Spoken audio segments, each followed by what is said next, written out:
Olá, ouvintes!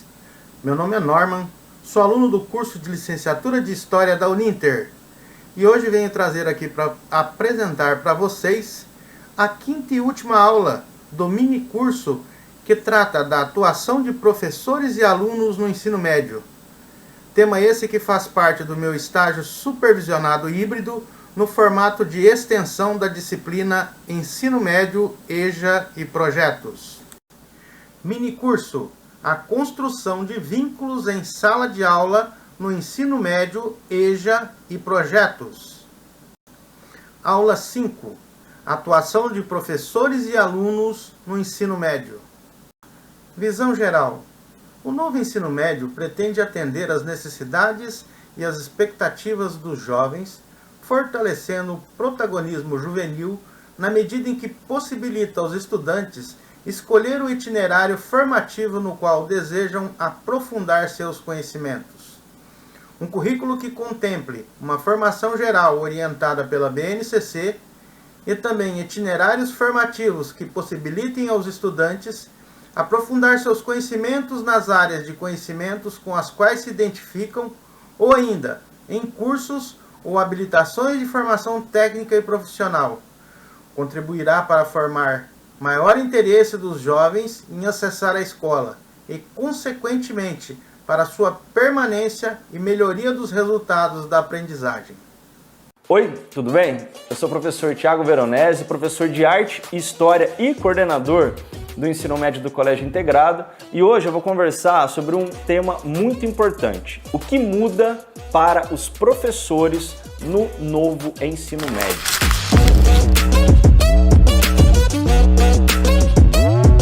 Basicamente, se nós pensarmos em formação geral básica, nós temos uma mudança significativa na quantidade de conteúdos. Então o professor terá que se adequar a uma proposta diferenciada, provavelmente muito interligada com, em algumas disciplinas, redução de carga horária por conta desta inserção dos itinerários formativos. Então, nós teremos que nos readequar às novas exigências da BNCC e também, por que não, às novas cargas horárias dessas matérias, certo? Agora, a mudança principal está em relação aos itinerários formativos. Por quê?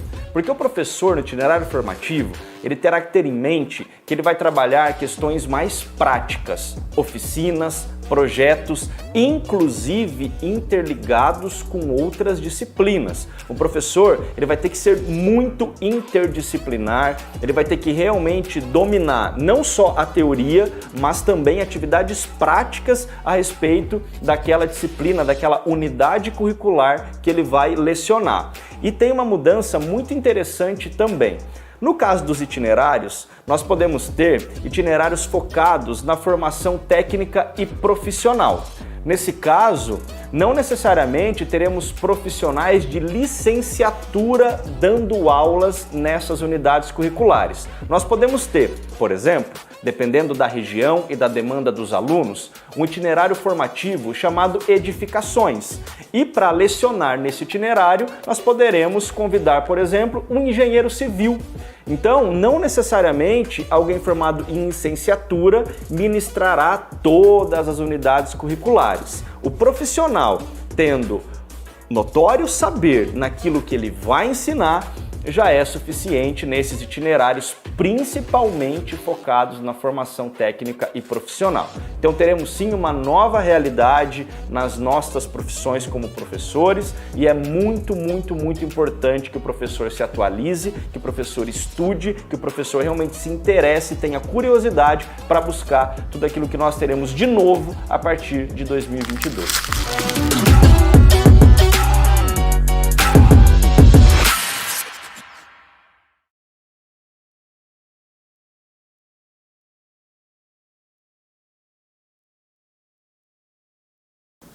Introdução. Em 2022, começa um novo formato do ensino médio. Há várias mudanças na maneira de ensinar e de aprender. O professor, neste contexto, irá trabalhar em uma forma diferente com os alunos.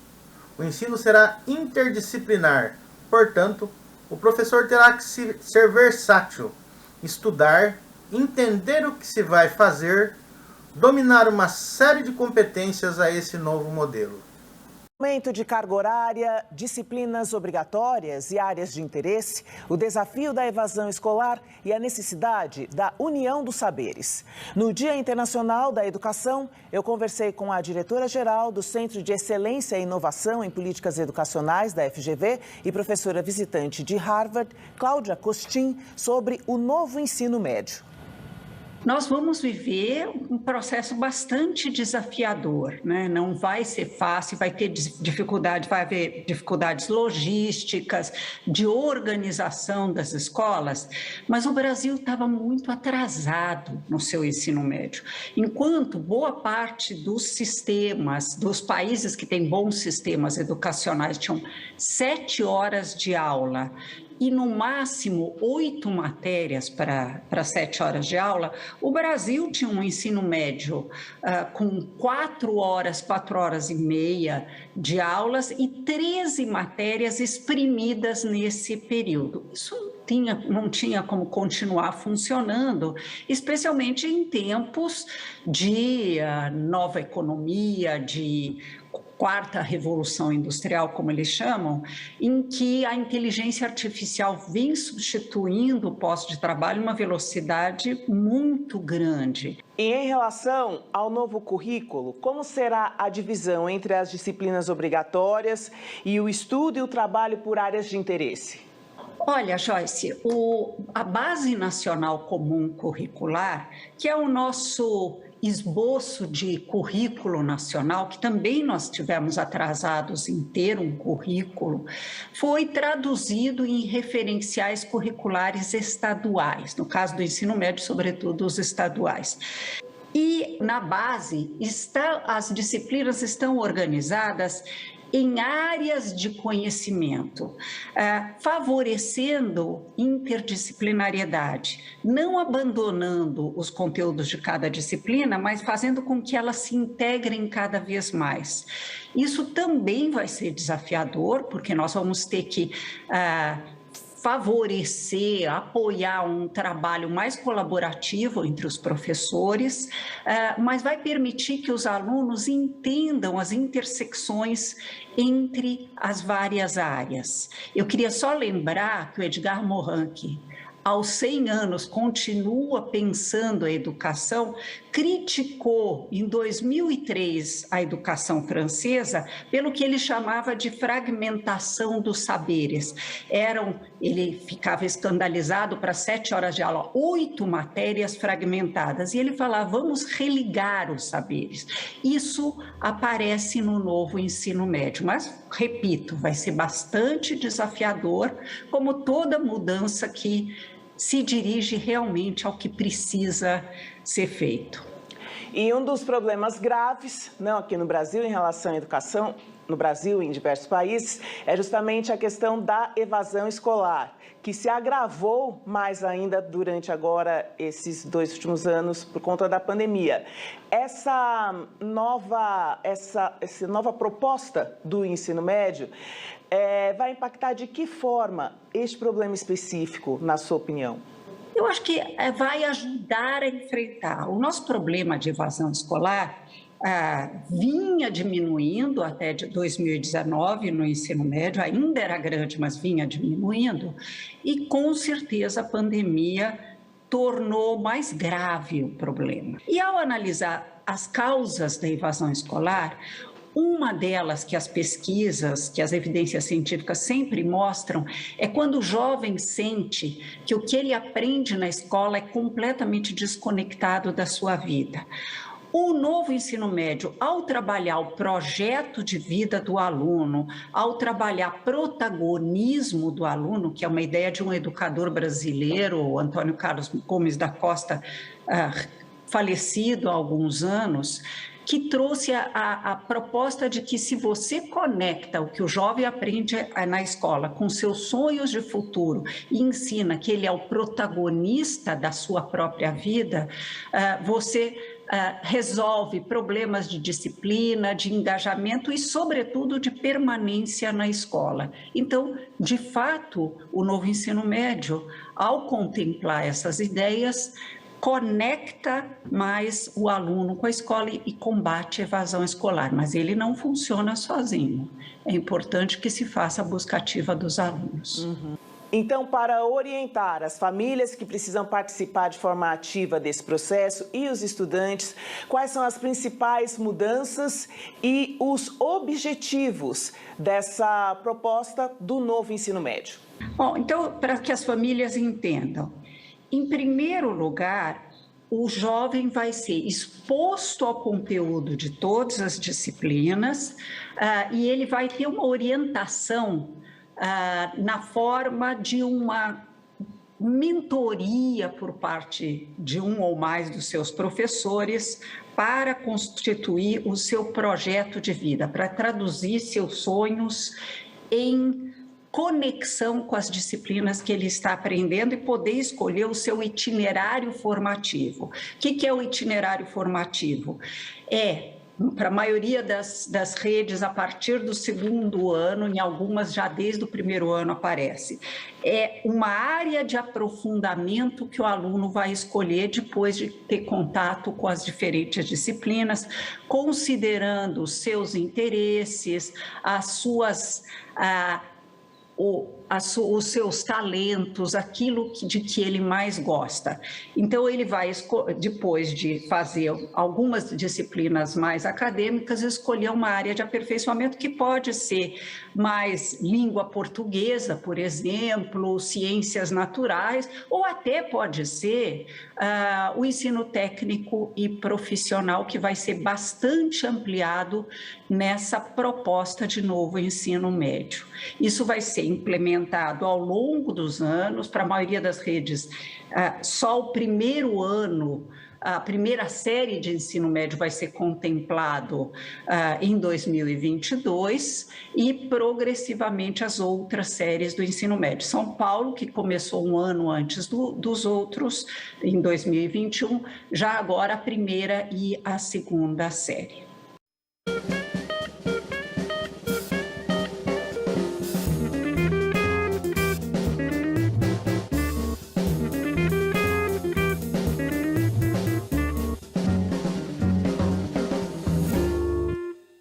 Doutora Wanda, qual o principal desafio da educação brasileira, no seu entender? Bom, eu acho que a educação brasileira vem evoluindo muito nos últimos anos. Eu diria que nos últimos 20 anos nós fizemos uma verdadeira revolução educacional. Quer dizer, a gente conseguiu colocar 97% das nossas crianças de 7 a 14 anos na escola.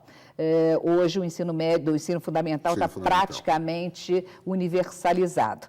Então, eu diria que o nosso grande problema hoje é o ensino médio. Quer dizer, o ensino médio está certo, o ensino fundamental nós temos problemas de qualidade, mas o ensino médio tem problema de todas as ordens, né? A gente tem problema de cobertura, quer dizer, dos que deveriam estar no ensino médio, que são nossos jovens entre 15 e 17 anos, nem metade está no ensino médio hoje. Quer dizer, nós temos grande parte ainda no ensino fundamental e nós temos 2 milhões de jovens entre 15 e 17 anos que não estudam nem trabalham, né? Estão na linha da desocupação. Nós temos, portanto, problema de cobertura, nós temos problema de próprio currículo do ensino médio, que é terra de ninguém, não existe um currículo mínimo para ensino médio, e mais que isso, quer dizer, justamente na fase em que o jovem está entrando na idade adulta, ou seja, entrando no mercado de trabalho, você vai ter só 10% do ensino médio profissionalizante, 90% prepara esse jovem para a universidade, local em que a maioria não vai botar os pés. Então, nós temos um problema de currículo, nós temos um problema de forma de oferta do ensino médio. Quer dizer, só para você ter uma ideia, 40% do ensino médio regular é oferecido de noite, ou seja, com a qualidade que todos nós sabemos, né? Aí você vai me dizer, não, porque os meninos precisam trabalhar, mas se formos ver os dados de trabalho, nós vamos ver que só 17% conjugam educação e trabalho. Não tem sentido o ensino médio ser oferecido para 40% dos jovens à noite, né? Ou seja, o ensino médio tem problema de todas as ordens. Agora, o pior é que hoje, na chamada sociedade do conhecimento, ou o jovem tem ensino médio e tem alguma possibilidade de ser inserido no mercado de trabalho, ou não tem e não tem essa possibilidade, né? O ensino médio hoje é o verdadeiro passaporte para ele ser inserido no mercado de trabalho. Então, sem esse passaporte, esse jovem acaba entrando no limbo do desemprego, né? A maioria dos desempregados está justamente entre o jovem que tem o chamado ensino médio incompleto, não é no analfabeto, é no ensino médio incompleto, porque ele não tem acesso ao emprego que quer e ele não aceita qualquer emprego, então ele fica desempregado. E esse jovem desempregado vai ser o futuro candidato ou das políticas assistenciais ou, o que é pior, das políticas de segurança pública.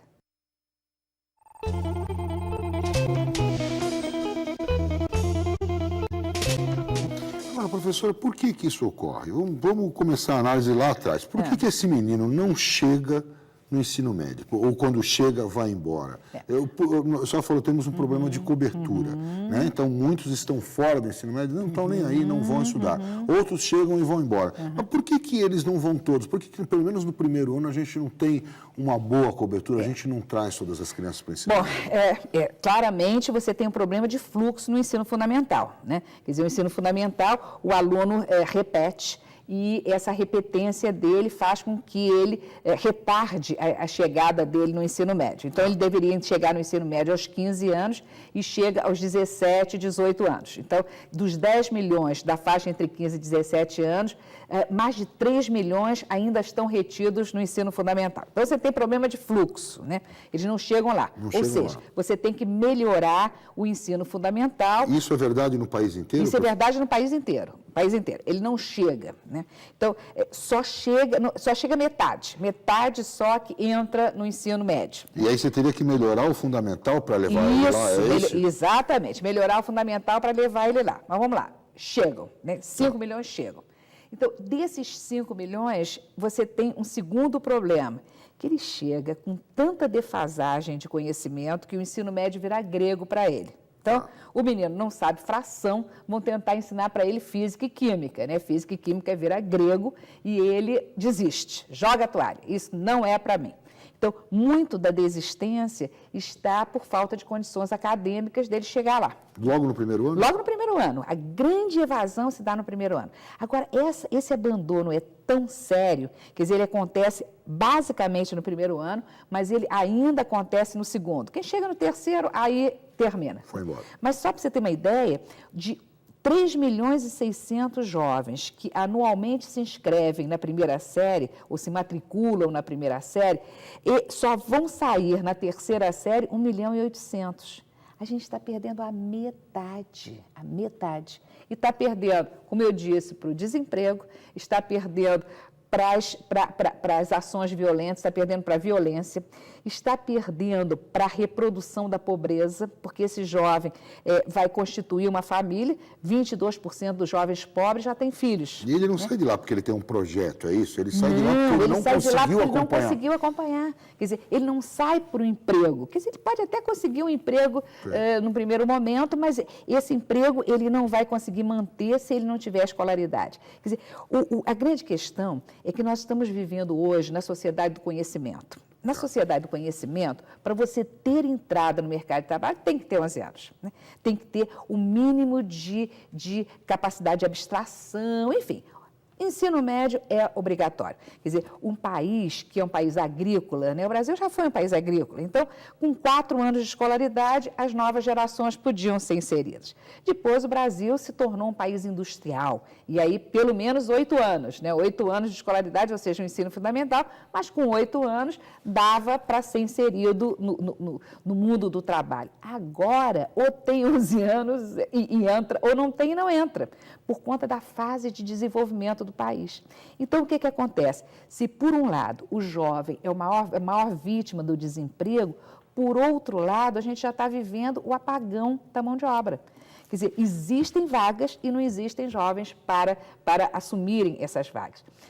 Aconteceu um caso, uns 2 anos atrás, em Macaé, no Rio de Janeiro, por conta da indústria petrolífera ali, eles importaram 783 chineses por falta de jovens com condições de assumirem aquelas vagas existentes.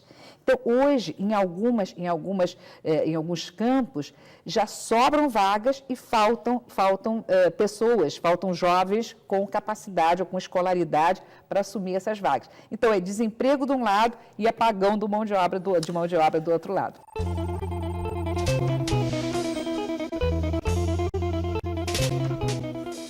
Eu vou insistir aqui no seguinte, o que a gente tem que fazer? Nós temos que melhorar o fundamental, a senhora já falou isso é um caminho, melhorar o fundamental, principalmente nos últimos anos, mas vamos supor, imediatamente, a gente não teria como recuperar esse menino que chega no primeiro ano, ao invés de já despejar sobre ele o material do ensino médio? É possível fazer isso? Quer dizer, a gente pode, o Instituto Unibanco, por exemplo, está com esse desafio. Tá. Quer dizer, uma das nossas apostas é que dá para corrigir isso, dá para dar conta do prejuízo no primeiro ano. Tá. Então, o que nós fazemos? Nós temos um programa chamado Entre Jovens.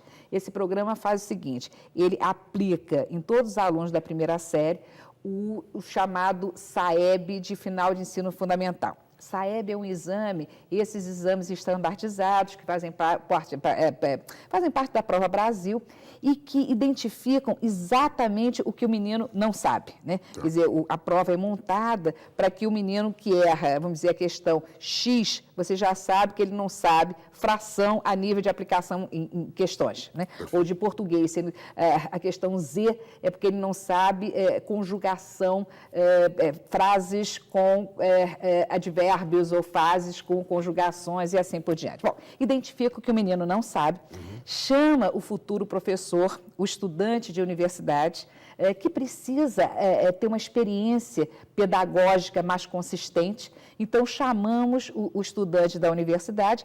Esse estudante da universidade, o futuro professor, ele tem uma capacitação, coaching online, material didático, tudo que ele precisa para desenvolver um programa de 6 meses, 3 meses no primeiro semestre, 3 meses no segundo semestre, para dar conta do prejuízo.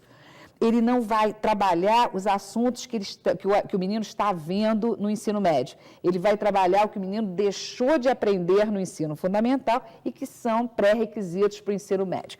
É uma experiência que está dando muito resultado. No Rio de Janeiro, inclusive, a gente já está fazendo isso na 9ª série, quer dizer, antes do menino entrar no primeiro ano, ele dá conta do prejuízo dele. Enfim, é possível fazer isso. O resultado desse programa, a gente tem um avaliador externo e os resultados são muito, muito, muito animadores. Então, é possível trabalhar nesse sentido. Eu acho que é possível que, inclusive, a escola pública adote uma coisa desse tipo de, nos primeiros, 3 meses do ano, simplesmente recuperar a turma toda. Isso. Não, e essa ideia de recuperar o anterior, ela é uma ideia muito importante, porque não é uma recuperação do que o menino está vendo no ensino médio, é uma revisão daquilo que ele deixou de aprender no ensino fundamental.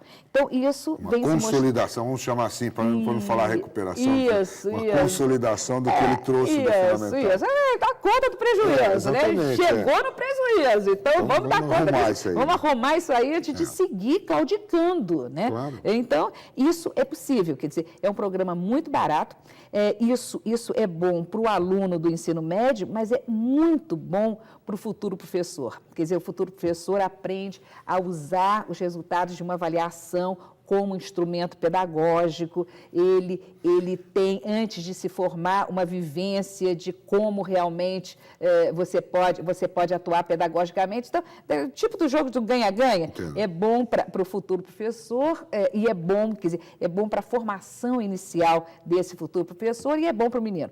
E na maioria até das pequenas cidades, você tem cursos de licenciatura, enfim. O estudante de universidade é um ativo muito importante que pode ser utilizado nos problemas do ensino médio, desde que sejam capacitados, que tenham instrumentos pedagógicos para fazer isso.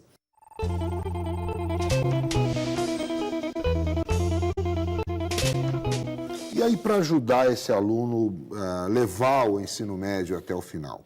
Depois eu queria falar, inclusive, sobre o currículo de ensino médio, mas o senhor acha que falta o quê? O professor está bem preparado? O professor de ensino médio está bem preparado? Existem professores prontos para as várias disciplinas do ensino médio, assim, à disposição das escolas públicas? Esse é o segundo problema. Quer dizer, o primeiro problema é esse fluxo e essa defasagem. Certo. O segundo problema é que faltam professores. Faltam professores de física, de química, de matemática. E esse problema é um problema realmente extremamente sério. Foi feita uma pesquisa sobre a atratividade da carreira do magistério junto a alunos de ensino médio, para saber se iam entrar na universidade para serem futuros professores. Só 2% dos alunos diziam que iam ser professores. E eram justamente os mais pobres, os de pior resultado, etc. Então, nós temos aí um problema sério a ser resolvido. Quer dizer, como aumentamos a atratividade da carreira docente. E como fazemos uma formação um pouco mais de acordo com a necessidade desse futuro professor. Quer dizer, hoje a universidade, eu diria que dá muito mais ênfase às teorias da educação, ou às teorias da sociologia ou da filosofia, do que ensinar um professor de matemática, primeiro matemática, e depois como ensinar matemática. Então, conteúdo e metodologia daquilo que ele vai ensinar, às vezes é deixado para o lado em função das grandes teorias de Gramsci, Piaget, Vygotsky, bababá, e ele não aprende como dar aula daquela... Não que não sejam importantes essas teorias. Sim, claro que sim, elas não podem ser predominantes. Perfeito. Quer dizer, o aluno tem que ter uma clareza sobre, afinal de contas, como ele se coloca na vida, né? Qual o papel dele, etc. Mas, além desse papel, ele precisa aprender como fazer aquilo que ele tem que fazer. E essa qualificação, eu diria, mais direcionada para a ação dele do cotidiano, eu acho que é alguma coisa que vem falhando muito nas universidades, né? Então, você tem um problema de falta de professores, você tem um problema de currículo, quer dizer, é um negócio impressionante, não existe um currículo mínimo para o ensino médio, não existe. Você, até dentro de uma escola, um professor pode estar dando uma coisa, o outro professor da mesma série está dando outra coisa. Mesma série, mesma matéria. Isso. Os estados não têm currículo mínimo quer dizer, pouquíssimos. Quer dizer, o estado de São Paulo, o estado de Minas são bons exemplos de currículos mínimos, né? Mas não existe um currículo mínimo nacional. Tem até o caso de uma menina que era filha de militar, né? E ela passou 1 ano em cada cidade. E ela dizendo que no primeiro ano, em física, ela estudou eletricidade e magnetismo, vamos dizer. Certo. Aí foi para outra cidade, no segundo ano, eletricidade e magnetismo. Aí foi para outra cidade, terceiro ano, eletricidade e magnetismo. Ou seja... Cada um dá num ano. Cada um dá num ano, né? Então, você não tem currículo mínimo. E o pior, quer dizer, você tem só 10% do seu currículo profissionalizante, 90% dos currículos são, quer dizer, ou seja, dos alunos que estudam, só 10% estudam em escolas profissionalizantes. 90% estudam em escolas cujo currículo é, vamos dizer, propedêutico, voltado para a universidade, e esse aluno não vai para a universidade. Então, nós temos um problema aí de fazer um maior nexo entre educação e trabalho. Quer dizer, nós não vamos querer que, de repente, de 10% passe, porque a maioria dos países, né, da América Latina são 30%, 40% profissionalizante, a França 60% profissionalizante, ou nos Estados Unidos um currículo mais flexível, que você tem uma parte, vamos dizer, propedêutica, uma parte mais geral, e uma outra parte mais flexível, em que já os alunos se dirigem àqueles campos de trabalho que mais os atraem, né? Na sua opinião, o que seria melhor? A gente ter, assim, mais opções ou a gente ter um ensino médio que provesse as duas coisas ali no meio? Você tem dois modelos, basicamente. Você tem um modelo europeu em que, a partir quase que dos 11 anos, o menino já está destinado ou ao caminho acadêmico, que seguir para a universidade, ou ao caminho técnico, ou ao caminho vocacional, que são as profissões menos exigentes, né? Então, nos 11 anos, já definem a vida do menino, né, de acordo com as habilidades que ele vem demonstrando. Esse modelo europeu vem sendo muito criticado porque não estabelece, inclusive, possibilidades de você de juntar os caminhos, caminho de volta ou pontes entre as três modalidades. O modelo americano é o modelo da flexibilidade, quer dizer, você tem um núcleo comum e disciplinas que permitem você ter. Esse modelo também é criticado porque o núcleo comum não é suficientemente forte. Enfim, você tem críticas nos dois. Tá. Agora, o problema é não ter flexibilidade nenhuma. Você não tem nenhuma, né? Não tem nada, nem uma coisa nem outra. Aqui a gente tem esse modelo de escolas técnicas, por um lado, e por outro, o ensino, vamos chamar assim, clássico, né? O ensino mais propedêutico, como a senhora falou, né? É bom isso, a gente teria que ampliar as escolas técnicas para oferecer mais coisas ou não? Esse seria um desafio. Primeiro, aumentar a oferta de escola 10%, nenhum país desenvolvido, não é muito pouco, né? Mas é um ensino caro, então eu acho que isso vai levar algum tempo para a gente aumentar essa percentagem. É porque a escola técnica ela é muito mais cara. Muito mais cara. Mas você tem outras estratégias de transformar uma escola, por exemplo, o ensino médio integrado.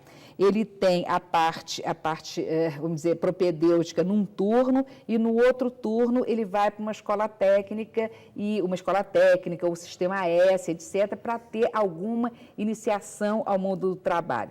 Quer dizer, você tem hoje, por exemplo, a grande janela de oportunidade da Lei do Aprendiz. Sim. A Lei do Aprendiz exige que todas as empresas de médio e grande porte tenham entre 5% e 15% do seu pessoal como aprendiz. Quer dizer, a formação do aprendiz é uma formação de muito menor tempo. Enfim, com muito menor tempo você consegue formar um aprendiz. Se nós conseguíssemos um grande programa de aprendizado, né, em que os alunos, a partir da segunda série do ensino médio, pudessem ser aprendizes, mas, enfim, um contrato com as empresas só de 4 horas para evitar que eles tenham que ir para o noturno, você poderia ter essa conjugação educação-trabalho, o menino teria sua carteira assinada, uma experiência no mundo do trabalho, alguma coisa que ele começasse a perceber a real importância dele estudar, porque aquilo é uma exigência do mercado, né? Ele descobriria que estudar vale a pena e teria uma experiência profissional, né? Hoje, a Lei do Aprendiz é muito pouco utilizada. Você teria uma possibilidade de 2 milhões de jovens entrarem nessa. Agora, tem certos gargalos aí, que tem que ter uma entidade formadora, que pode ser o Sistema S ou a Escola Técnica, mas os estados poderiam se organizar para efetivar esse caminho do aprendiz e dizer assim, menino, você está aí no primeiro ano, fica aí, não vai embora não, porque no segundo você pode ser aprendiz, no segundo você pode ter essa oportunidade. Uma outra coisa que poderia ser feita também é um grande programa de monitoria nas escolas. Quer dizer, o aluno ganhar lá uma bolsa para ser o monitor de esporte, o monitor do laboratório de informática, o monitor das ciências, do laboratório de ciências. Quer dizer, ele teria lá a possibilidade, quer dizer, não é uma bolsa porque ele é pobre, sim, é uma bolsa para ele trabalhar como monitor dos professores na escola. Quer dizer, isso aumentaria o envolvimento dele com a escola, né? E daria... Inseria ele no mundo do trabalho. Inseriria ele no mundo do trabalho, porque ele, para ser monitor, ele tem que ter as habilidades de responsabilidade, quer dizer, uma série de habilidades que são típicas do mercado de trabalho. Ganharia lá os R$100 para levar a namorada para o cinema, ou o namorado, né? Porque muitas vezes eles saem para ganhar isso, na Kombi lá, enfim... Às vezes, R$100 é absolutamente importante para esse menino. Ele é um jovem, né? Claro. Ele precisa ter, ele é levado ao consumo, então um mínimo de possibilidade de consumo ele tem que ter. Enfim, mas seriam essas opções, quer dizer, profissionalizante, mas outras estratégias do tipo jovem aprendiz, do tipo monitoria dentro da escola, enfim, outras coisas que dessem esse nexo entre educação e trabalho. Nessa parte da educação, é extremamente importante que o nexo seja estabelecido, porque é o momento em que o jovem está justamente nesse caminhar da juventude para a idade adulta. E o que é ser adulto? É entrar no mercado de trabalho e ter autonomia financeira.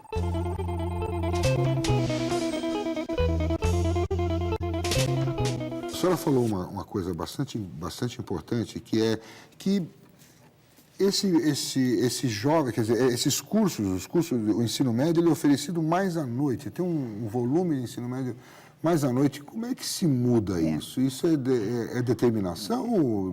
É estadual? Como é que é isso? Essa é uma outra, eu diria, um outro desafio terrível do ensino médio. O ensino médio, ele teve um crescimento, quer dizer, os otimistas vão dizer, mas cresceu muito, realmente cresceu muito, né? Cresceu muito, mas não o suficiente. Hoje, a grande vantagem comparativa dos países no mercado globalizado é a escolaridade da sua população economicamente ativa. E a gente está muito mal na foto, porque o crescimento foi muito tardio no Brasil, então hoje não chega a 20% o percentual de população economicamente ativa com o ensino médio. Argentina quase 40%, Chile quase 40%, México, e a gente chega a 20%. O crescimento foi muito tardio. E o que aconteceu foi que os sistemas, para atender a demanda, a maior parte da oferta está sendo de noite. Não tem escolas, não tem como oferecer. Isso é por conta do sistema, então? Por conta do sistema, porque aí o que acontece é o seguinte, em termos de Brasil, 42% do ensino regular, não é EJA, não é educação de jovens e adultos, é um moleque lá de 15 a 17 anos, é oferecido de noite. E aí você há de perguntar, bom, então isso é porque os alunos trabalham. Não é não. Se você for ver, os que conjugam educação com trabalho são só 17%. Então você tem 40% à noite e só 17% necessitariam, vamos dizer, do ensino noturno. Isso é um desafio dos sistemas. Os sistemas têm que verificar as possibilidades de oferecer essas vagas de manhã ou à tarde. O ensino noturno ele é pior por algum motivo? Ele sacrifica mais o aluno, ele é menor, é menos tempo na escola? Você sabe que eu fui professora universitária toda a minha vida, né? Eu era a mesma pessoa. A minha aula às 7 horas da manhã era brilhante. A minha aula às 10 horas da noite era um horror. Eu era a mesma pessoa, tinha a mesma vontade. Mas já estava cansado, os alunos cansados. Quer dizer, o ensino noturno realmente é um ensino eu diria, super-heróis, né? O professor é super-herói e o aluno é super-herói. De se manter acordado ali depois de uma jornada de trabalho, ou não. Né? Ou de uma jornada de não fazer nada, mas não fazer nada também cansa. Né? É verdade. Já está todo mundo muito cansado. Bom, professor, é isso.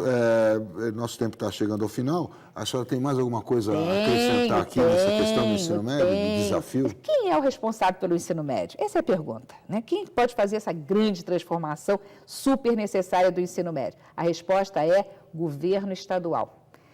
85% do nosso ensino médio é oferecido pelos sistemas estaduais. E nós vamos ter, esse ano, uma eleição. Então, essa eleição podia ser assim, um grande instrumento para a melhoria do ensino médio.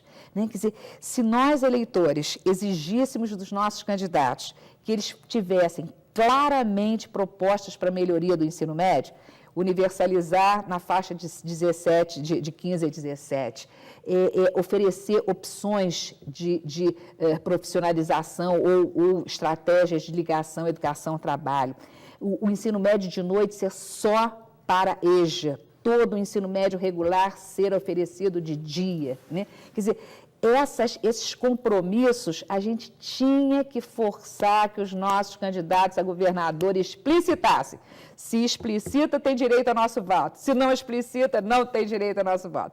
E aí sim seria a hora e a vez do ensino médio. Tá certo, professor. Obrigado por sua entrevista.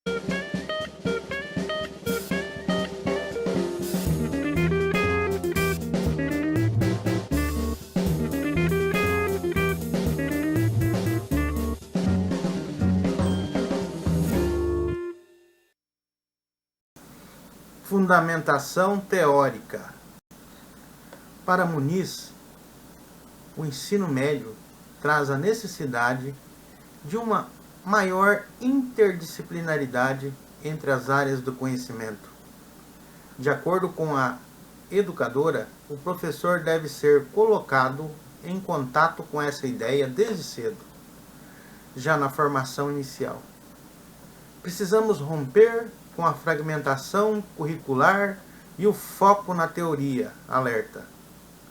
Para a coordenadora pedagógica, os futuros educadores devem focar na prática e ter uma visão sistêmica da educação. É preciso prepará-los para trabalhar em equipe na perspectiva de desenvolver o processo de ensino e aprendizagem por áreas de conhecimento. Esse conceito é uma das bases do novo modelo de ensino médio. Então espera-se que os assuntos sejam debatidos como um todo, sem fronteiras entre as disciplinas e não de forma isolada e sem conexão. É nessa abordagem que desejamos preparar esse jovem para a vida. De acordo com ela, nesse momento de definição, implantação e trânsito de um modelo antigo para o novo ensino médio, os professores devem atuar de forma conjunta e colaborativa, participando ativamente do processo. O professor precisa entender a sala de aula como algo que pode ser levado para a vida real dos alunos. Dessa forma, ele vai conseguir fazer o jovem enxergar essa conexão entre o aprendizado e a sua vida. A grande diferença será dar significado para tudo o que é importante saber, fazer sentir e praticar. O aluno precisa aplicar esse conhecimento e saber o que fazer com ele, criar um contexto, um sentido para as coisas. E ele só conseguirá isso se houver um professor preparado para apontar o caminho. Finaliza. Para Bimbate, neste momento de definições, implantações e transição de um modelo antigo para o novo ensino médio, os professores devem atuar de uma forma conjunta e colaborativa, participando ativamente do processo. O professor precisa entender a sala de aula como algo que pode ser levado para a vida real dos alunos. Dessa forma, ele vai conseguir fazer o jovem enxergar essa conexão entre o aprendizado e sua vida. A grande diferença será dar significado para tudo que é importante saber, fazer, sentir e praticar. O aluno precisa aplicar esse conhecimento e saber o que fazer com ele, criar um contexto, um sentido para as coisas. Ele só conseguirá isso se houver um professor preparado para aprontar o caminho. Outra novidade para fazer a escola para ser mais conceituada com a realidade do aluno é que o novo ensino médio traz a criação do projeto de vida e o foco no protagonismo do aluno. Alguns estados pretendem adotar o projeto de vida como componente curricular, mas é essencial que, independente da opção de escolha, ele seja apresentado de forma transversal no dia a dia, trazendo assim uma mudança estrutural para a escola, como foco em criar uma trajetória para os jovens além da escola. Conforme Inoue, é um grande avanço, uma vez que o aluno poderá optar por uma formação técnica profissional como um dos itinerários previstos na lei. Vale lembrar que, embora prevista na Constituição Federal em seu artigo 205, como objetivo da educação, a qualificação para o trabalho esteve sempre ocupando um lugar complementar. Um dos principais desafios é atualizar o ensino técnico tornando-o emancipatório, ajustando às necessidades de um mundo em transformação, onde todos estarão em constante formação e aprendizagem. Portanto, o ensino técnico, assim como a universidade e outras formações, passa a ser uma das etapas de um constante desenvolvimento profissional. O ponto aqui é como transformar o ensino técnico em uma abertura para o mundo, gerando crescimento profissional e não como um fator limitador, como foi no século passado. Nessa perspectiva, o trabalho enquanto princípio educativo passa a ter a função impulsionadora de articulação de saberes técnicos e acadêmicos, que poderá se efetivar por meio da formação inicial e continuada, dos cursos técnicos e do programa de aprendizagem, sempre articulados com os saberes acadêmicos. Sérgio Docher, 2022, que apresentou o estudo Ensino Médio, Contexto e Reforma, afinal do que se trata? Segundo ele, a reforma do ensino médio decorre do esgotamento do modelo tradicional, que já não motivava os alunos e se configurou como um período de crise. Por isso, a reforma significa também oportunidade. Não é apenas uma reforma como outras do passado. Esta lida com o próprio ensino, num momento sensível de passagem do estudante para a vida adulta, assinalou ao informar que as mudanças também ampliam a carga horária e reduzem o número de disciplinas obrigatórias, a fim de flexibilizar a grade curricular. O pesquisador explicou que o momento recente rompe com a antiga dicotomia de preparar o estudante para a universidade ou a carreira. Ele propõe que o aluno aprenda a aprender para manter-se continuamente preparado para as transformações do mundo contemporâneo. O novo ensino médio segue tendências mundiais recentes, sucede a um modelo de padrão único, abre múltiplos caminhos para dar conta da liberdade de perfis e demandas dos estudantes e valoriza a educação profissionalizante, que passa a ser oferecida junto com os itinerários formativos pelos quais os estudantes poderão optar. O pesquisador mostrou que o professor precisará se adaptar, buscando um novo modo de atuação para apoiar o desenvolvimento de estabilidades socioemocionais dos estudantes. O professor terá que se envolver e atuar como mediador de interações dinâmicas com os estudantes, disse ao recomendar cursos de formações e atualização. Fundamentação teórica.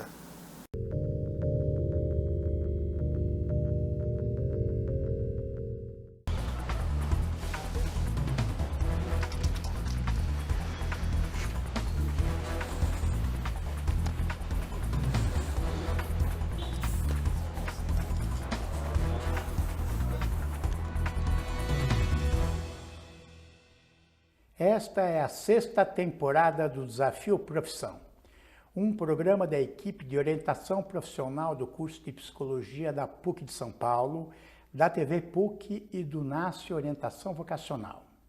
Agora falaremos sobre o trabalho do professor, da professora do ensino médio. E estão aqui para conversar conosco o Pedro Sérgio Pereira, que é bacharel e licenciado em História pela USP. Tem pós-graduação em Comunicação Social pela Faculdade Casper Libero e é mestrando em Psicologia da Educação pela PUC de São Paulo. Atualmente é professor colaborador da Faculdade da Cidadania Zumbi dos Palmares e também professor de História do Ensino Médio nos colégios Magister e Coque de São Bernardo do Campo. E a Alexandra Garrotti, ela é graduada em Matemática pela Unifel, mestre em Educação Matemática pela PUC de São Paulo, doutorando em Psicologia de Educação também pela PUC de São Paulo. É professora de Matemática do Ensino Médio da Rede Estadual de São Paulo. Eu agradeço a presença de vocês. E poderíamos iniciar com uma situação engraçada, inusitada, sobre o trabalho do professor do ensino médio.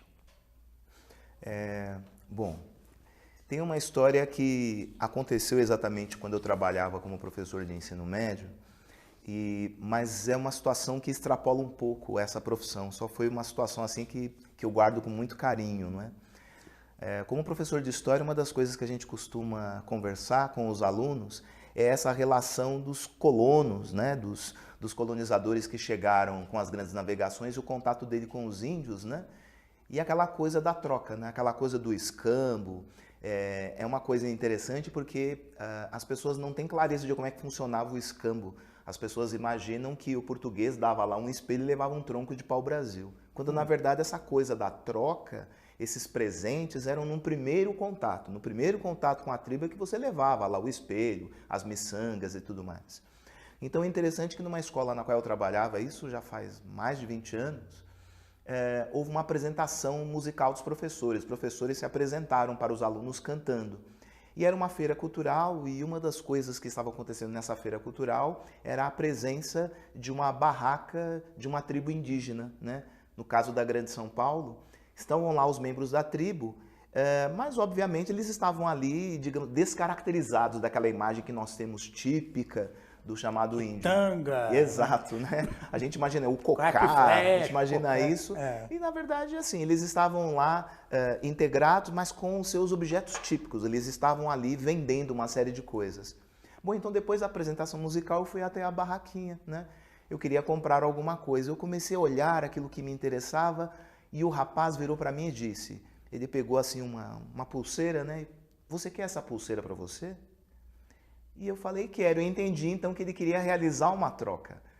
E aí eu falei, o que você quer em troca? Ele, canta uma música dos Beatles. E durante um tempo eu fiquei assim, meio congelado, né? Mas eu achei interessante essa coisa de que a troca não precisa ser um objeto, né? Ela pode ser, então, uma ação de carinho, né? Então, basicamente, eu cantei para ele Let It Be, um pouquinho do Let It Be, e eu ganhei uma pulseira. E eu guardei com muito carinho. Bom, o meu caso acho que tem a ver com o que o Pedro está falando de troca, né? Um dia na sala de aula, um aluno do 3º ano do ensino médio, né, me pegou de calças curtas, me falou assim, estava trabalhando geometria analítica, ele levantou a mão e falou assim, professora, mas para que eu preciso saber isso? E daí, então, eu falei assim, então vamos fazer o seguinte, a partir de amanhã, vocês serão os professores, vocês trarão aqui o que é que vocês gostam de fazer, qual é o seu interesse, né? O que vocês fazem no dia a dia. E eles se organizaram em grupos e apresentaram. Mas antes mesmo de se organizar, a pergunta era, mas tem que ter matemática? Porque o professor de matemática é sempre mal visto, né?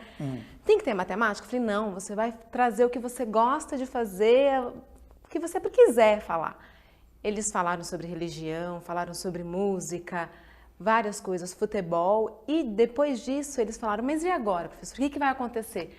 Aí eu trouxe a matemática em cada um desses casos. E foi muito bom porque, assim, são insights que a gente tem que ter no momento ali para trazer o aluno e eles ficaram maravilhados com tudo que a gente conversou.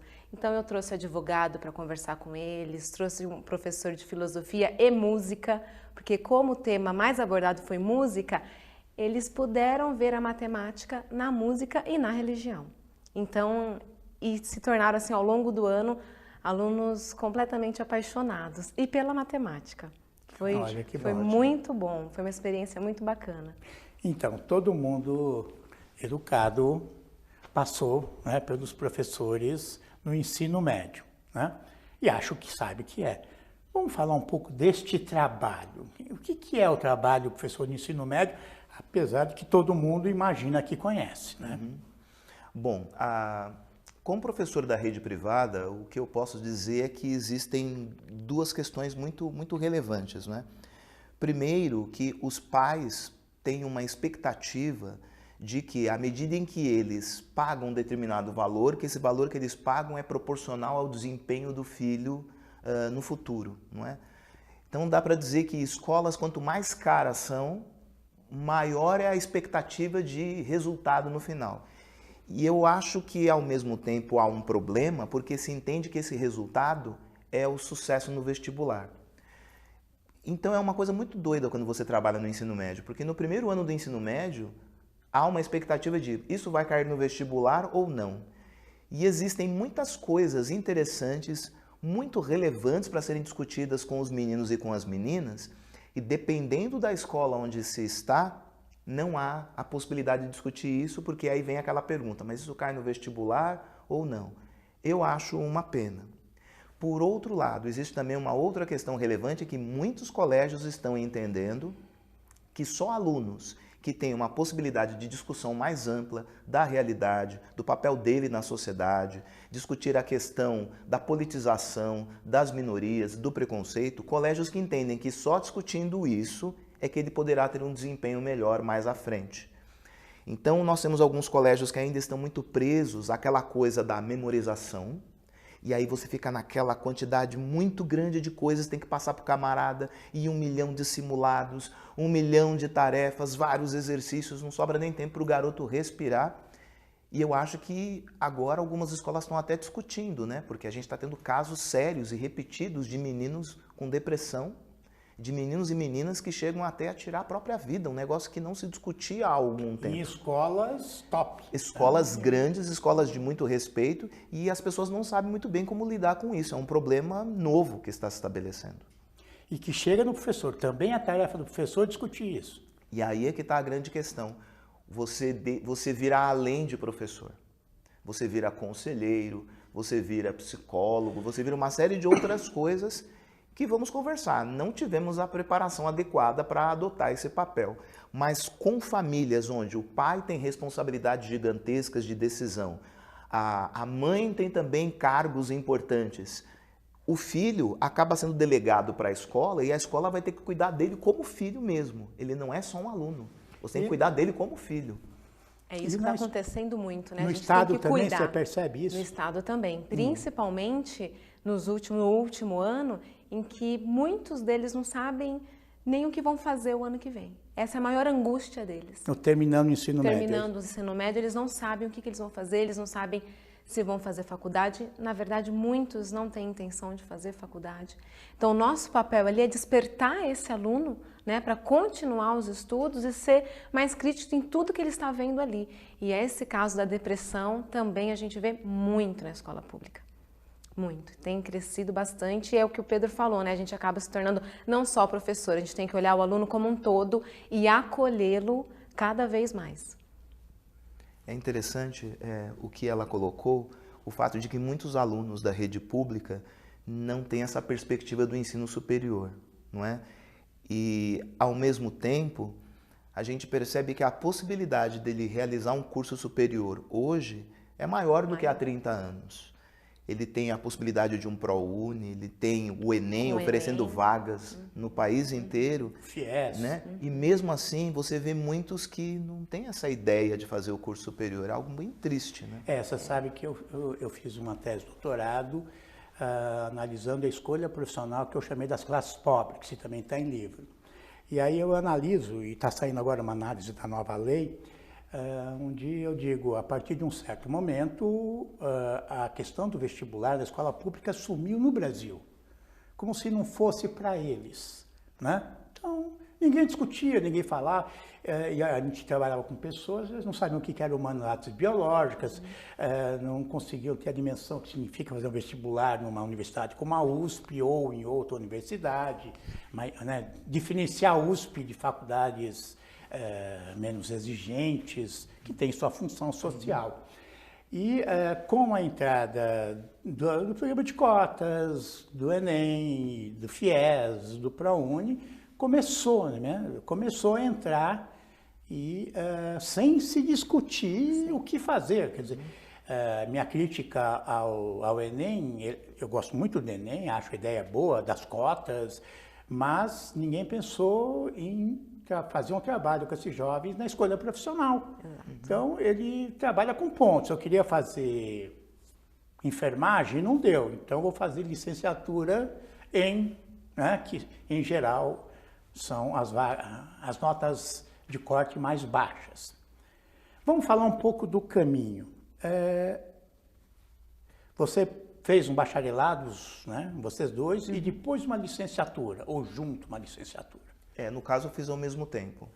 E aconselhado por colegas veteranos, né? Eles diziam, se você deixar para depois, é provável que você acabe não fazendo, ou você tenha uma quantidade grande de responsabilidades. Eu dou aula há algum tempo, né? Só 29 anos. Então, quando eu comecei a trabalhar, a possibilidade de você entrar no mercado de trabalho era muito mais fácil. Eu, com 4 meses de faculdade, já comecei a dar aula. Uma coisa, digamos assim, que hoje em dia não é exatamente possível, não é? E o que eu percebi foi isso, que ao longo dos meus 4 anos de curso superior, a minha quantidade de aula, a minha carga horária foi aumentando. Então, se eu não tivesse feito a licenciatura ao mesmo tempo, é bem provável que eu acabasse me vinculando às escolas, ao emprego, ao trabalho e deixasse a licenciatura para depois. O que seria um erro, porque a licenciatura era muito importante para eu compreender o meu trabalho. Foi exatamente nas disciplinas de licenciatura que eu entendi o que eu estava fazendo, misturando a questão da teoria e só da prática, né? Então eu fiz ao mesmo tempo e acho que foi um acerto. A minha formação também foi ao mesmo tempo. O curso era mais voltado para bacharelado e nos últimos 2 anos a gente tinha licenciatura, né? E assim que eu terminei a faculdade, eu já ingressei na rede pública. Já me efetivei e ingressei e daí... Por concurso? Por concurso, Então, em 2005 eu já ingressei na rede pública e no começo do trabalho eu já senti muita dificuldade, né? Eu percebi que a licenciatura foi um curso que faltou muito com relação a conhecimento do processo de aprendizagem, da escola, daquela vivência, e daí eu percebi que precisava conhecer mais. Existem cursos de formação de professores só de licenciatura? Só de licenciatura. Sim. Licenciatura em matemática, física, história, geografia, eu acho que não vi. Eu não me lembro mais, antigamente existia o de estudos sociais, eu não sou nem capaz de dizer se esse curso ainda existe, né? Eu acho que não. Que formava o cara em história e geografia, né? O que é uma Vocês coisa... acham que... Na verdade, eu acho que só licenciatura tem algum tempo que agora efetivou só licenciatura, porque, pelo menos na minha época, era sempre bacharelado e licenciatura. E licenciatura sempre ficava uma questão menor, né? Agora já são só formados em licenciatura. Em licenciatura. Né? O bacharelado é separado. Eu vi aqui num programa de formação de professores uma defesa dessa ideia que o professor deve fazer um curso de licenciatura. Vamos falar sobre o dia a dia de uma professora no Estado. Como é que é esse dia a dia trabalhando numa escola pública no Estado de São Paulo? Conta pra gente. Olha, é gratificante porque os alunos trazem pra gente coisas novas a cada dia, né? A gente aprende muito com eles. Mas é muito difícil o nosso dia a dia por N fatores, né? Pela estrutura que a gente tem, então muitas vezes eu chego na sala de aula, a sala de aula não está limpa, né? São 3 turnos, a gente quer usar a sala de informática, você às vezes não acha chave, tem inconvenientes porque a internet demora, tem uma sala lá, mas até chegar à sala e conseguir fazer tudo é muito difícil, né? E tantas outras coisas, desde materiais, né? Como no dia a dia mesmo, com, por exemplo, a violência, como tem aumentado, né? Mas trabalhar na escola pública é, assim, uma coisa maravilhosa, porque o que a gente trabalha ali com eles, a gente percebe uma paridade com eles, né? De todos os dias, eles estão, assim, cada vez mais empenhados pelo que a gente faz. Então, eles percebem a nossa dedicação, o nosso trabalho, e eles estão caminhando junto com a gente. Pelo menos a gente tenta despertar isso neles. Então, né? mas aí você acorda, né? Acordo, bom, tenho café, 2 escolas. etc. Aí você vai para a escola e dá aula. É assim? É assim, é assim. 50 minutos de aula, eu ainda, matemática, 5 aulas por semana no ensino médio, né? Vai continuar, né? Matemática vai continuar. Por enquanto, não vou mexer, né? 5 aulas por semana. Cada classe? Em cada classe, 50 minutos. A carga de matemática é alta. Das 7 até 12h15, né? Que é o horário da escola, intervalo de 20 minutos, e assim todos os dias. E de tarde também? Eu, agora, esse ano, não estou trabalhando à tarde. Sei. Mas à tarde também, da 1 até 6h20. E como é que fica o planejamento de aula, correção? Quando se faz isso? Ou não se faz? Se faz em casa. Né? A gente tem um horário de ATPC, que é uma reunião fora, né? De acordo com a carga horária do professor, são 2 ou 3 ATPCs que servem para reunir os professores, coordenador e conversar um pouco. Normalmente faz uma discussão sobre algo que aconteceu na escola ou usa para fazer uma formação de professores, né? E correção mesmo é em casa. A ATPC é uma carga horária para isso? Isso, é isso? para isso. Para isso. Fora aí, da fim sua de semana, jornada. É isso? Eu procuro fazer em dia de semana, né? Sei. Não passar sábado e domingo, porque agora eu já me organizei, mas no começo da carreira eu passava sábado e domingo me organizando com aula, né? Preparação de aula e todas essas correções de trabalho. Mas esse trabalho não é remunerado? Tem Ou só 1 hora de remuneração. No estado, né? Por semana, por mês, por mês, porque junto com o HTPC, tem o ATPC, né, tem o HL, que é a hora livre. E essa é uma hora que eles pagam pensando nessas atividades. Mas por semana? Por semana. Por semana. 1 hora. Assim como o HTPC. Para corrigir, planejar tudo? Muito... Pouco, né? Porque tem a carga básica, são 30 aulas, né? Então, quem pega... E na escola privada, é o mesmo ritmo? Como é que funciona?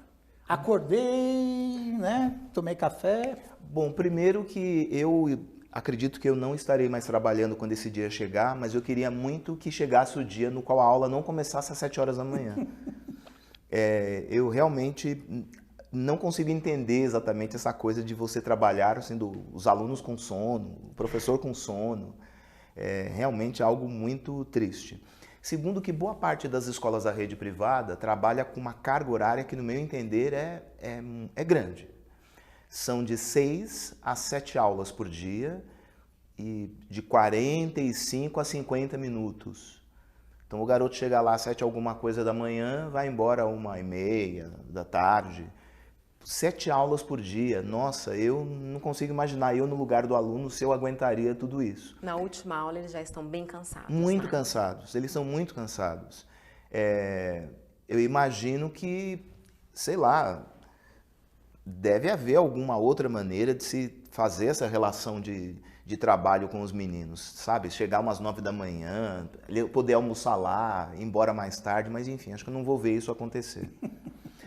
Segundo a questão de como se paga um professor, existem algumas escolas, não são todas, né, que trabalham com uma relação na qual você multiplica a quantidade de aulas que o professor deu durante a semana por um índice, que pode ser, por exemplo, 4,5 ou pode ser 5,25, depende do acordo que você trabalha na escola.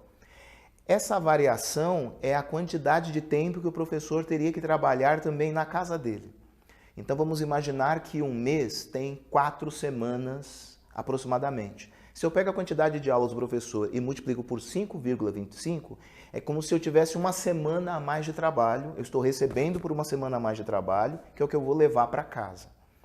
Só que eu posso garantir às pessoas que o que você leva para casa é mais do que uma semana a mais de trabalho. Você leva muito mais. Alguém já disse que se Deus inventou a escola, o diabo inventou o diário de classe, né? E você ainda tem uma série de outras coisas, papelada para preencher. Reuniões. As escolas privadas, elas estão adotando uma coisa parecida com essa do HTPC, não é isso? Isso, que é um horário especial só de reunião. Eu me lembro que quando eu comecei na rede privada, praticamente nenhuma escola tinha isso. Hoje, qualquer escola privada na qual você vai trabalhar possui um horário específico onde todos os professores precisam ir e discutir, basicamente, perspectivas, propostas, atividades e uma série de coisas. Eu, pessoalmente, acho uma coisa rica. Eu acho algo importante você também se reunir para discutir as coisas que vão acontecer na escola. Mas posso garantir, a carga de trabalho é muito grande. E no caso de nós, assim, que além de trabalharmos como professores, ainda encontramos tempo para fazer mestrado e doutorado, é algo bem sofrido. É algo bem sofrido. Mas não há outra opção. Não dá para abrir mão do trabalho assim totalmente.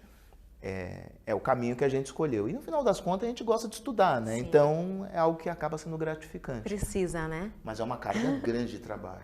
Então, eu trabalho com orientação profissional e quando o jovem me pergunta, eu quero uma profissão que tenha um bom mercado de trabalho, né? Eu falo, olha, eu conheço uma. Qual? Ser professor, né? Apesar de que essa nova lei, se efetivada, vai desempregar a gente, né? Essa é a intenção. Atingindo a nossa área, que é o ensino médio. Né? Ensino médio, principalmente, vai desempregar, a intenção é essa, mas tirando. É uma área que emprega muita gente e tem uma rotatividade até porque para reduzir salário, há demissões em massa, até na universidade, no final do ano e tal.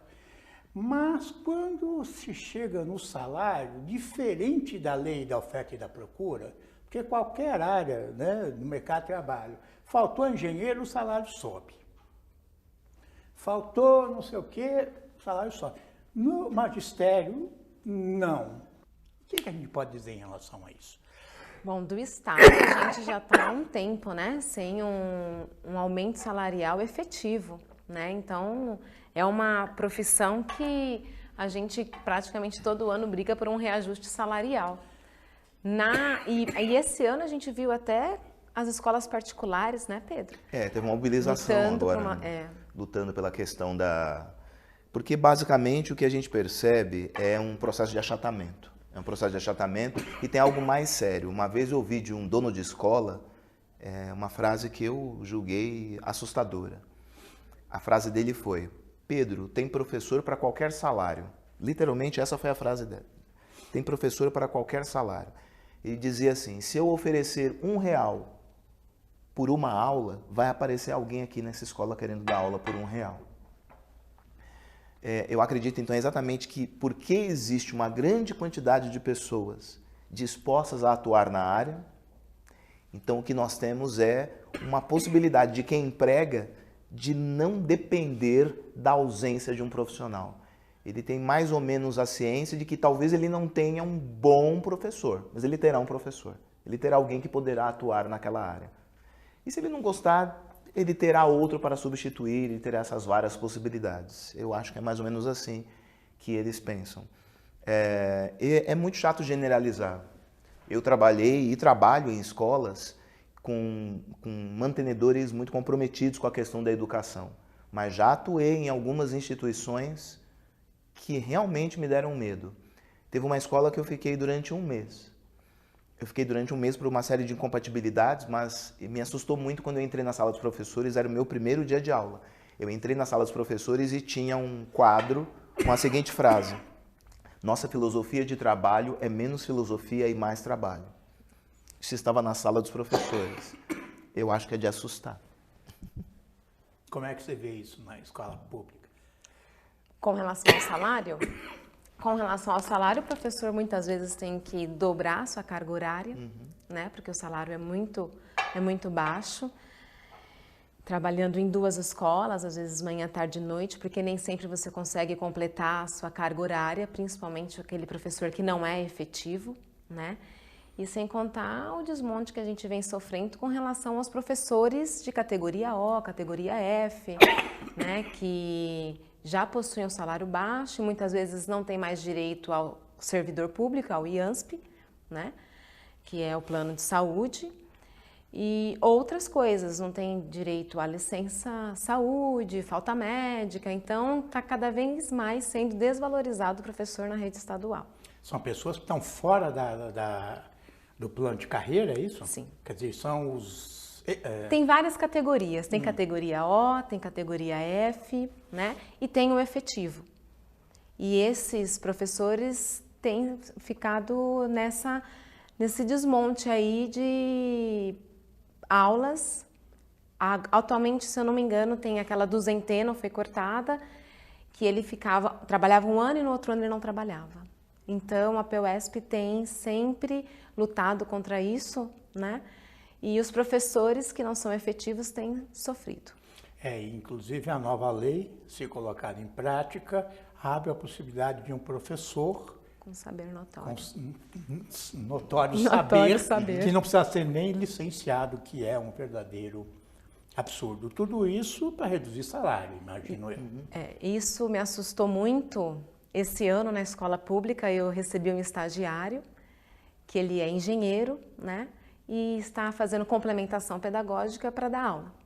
Aí eu falei assim, nossa, e você optou pela profissão de professor, por quê? Ele falou assim, porque como está o campo da engenharia, eu vou fazer uma complementação para vir dar aula e minha esposa também. Aí eu me senti assim, banalizada, porque ele vai fazer uma complementação de pouco tempo, né?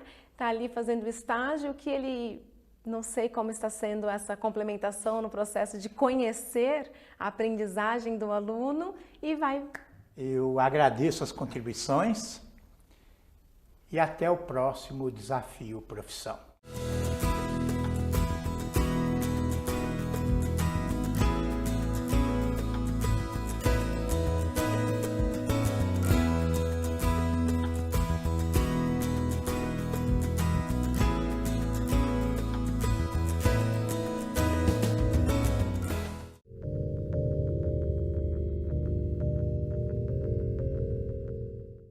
Você viu ontem aqui no nosso RDF quais são as principais mudanças no novo ensino médio.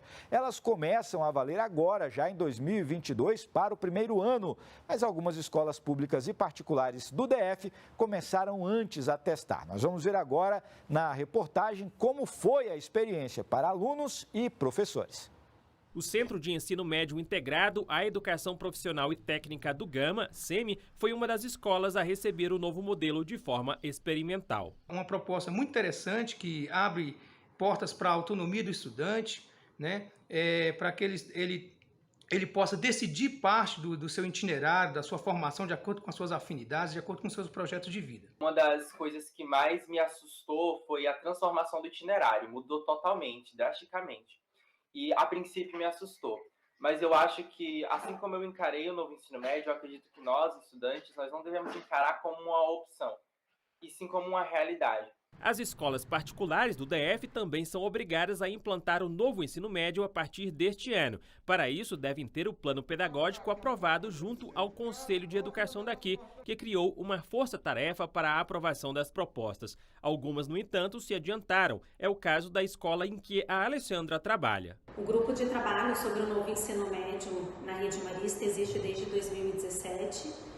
Quando já se pensava no novo ensino médio muito antes da legislação. Acredito que a maior dificuldade que enfrentaremos nessa implementação é realmente a conscientização, né, dos nossos estudantes e a confiança de suas famílias nas escolhas que eles farão.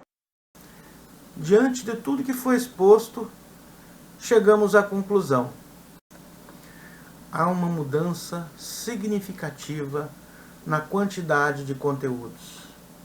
No novo ensino médio, o professor terá que se adequar às novas exigências da BNCC e à carga horária. O professor precisa ser muito interdisciplinar e dominar as atividades práticas.